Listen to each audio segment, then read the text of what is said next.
June 23rd, 2026. Good day, good morning, good afternoon, good evening. I hope everybody's fantastic. We're going to talk about what's happening in the market. The Board of Realtors is up and running this morning. Yesterday, it was down 736 total active listings on the market. We have 10 coming soon. 79 new listings have been posted these past 7 days. 83 properties have had their prices changed. These are all reductions.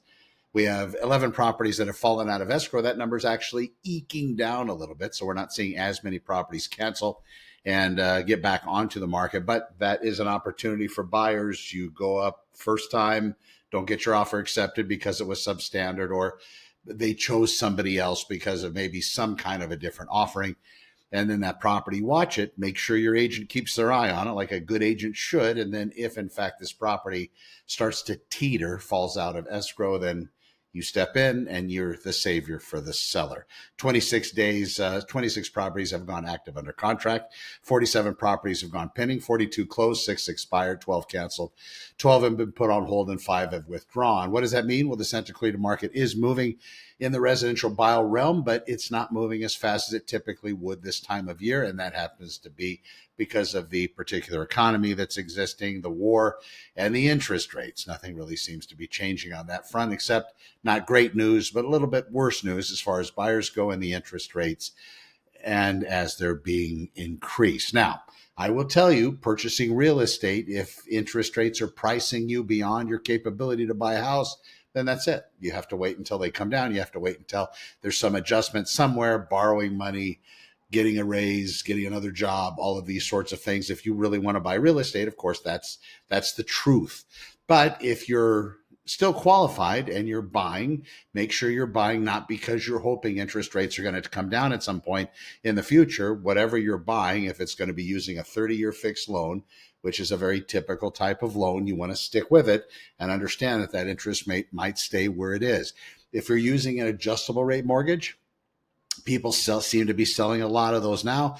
It's going to be dependent on future increases or decreases, depending on what index that adjustable rate's tied to. You need to get all that information. That's a very deep and complicated scenario, but you want to ask worst case scenarios, best case scenarios, and then try to maybe plant your shovel somewhere in between those. You sellers out there, it is very important to get that property priced correctly out of the chute.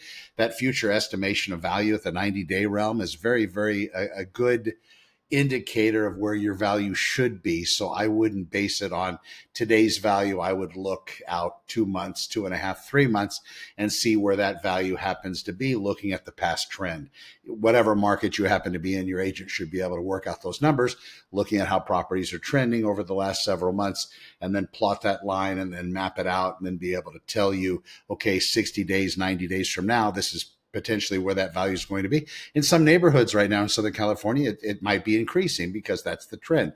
In most neighborhoods right now, it's either flat or decreasing. So that's also the trend. So pricing that property correctly. And then finally, I know I talked to a seller this week. We're going to be coming on the market with a Castaic property sometime first couple weeks in July. That pre-market home inspection, game changer. It's really important. It's worth the $400 or $500 that a good inspector would charge to come out and run through your property with a fine-tooth comb and look at every aspect of it, and then prepare a list. And then as a seller, we'll go over which things that you should attend to and which things aren't necessary, but you have full disclosure there. I mean, there is no guessing at that point. It's lovely. And that doesn't mean that the buyer doesn't get their own home inspector. They need to get their own home inspector. But that home inspector that's coming is going to have that document, and they're going to know it's not, there's never a whose is bigger kind of scenario. It's always these people are just looking for the facts of the residents because they can be validated by other third parties. None of that is an opinion. It's all factual. And that's where this pre-sale home inspection is super valuable, and I do it for everybody. Sellersonlyagent.com. I'm Connor with Honor. When you're ready, reach out. If you're a buyer out there, you can go to honortap.com. And if you're a buyer, I'm more than happy to make a referral for a awesome buyers only agent. And go to sellersonlyagent.com. We'll see you in the next one. Thank you for watching. And of course, we'll see you tomorrow. Have a great day. Be safe out there.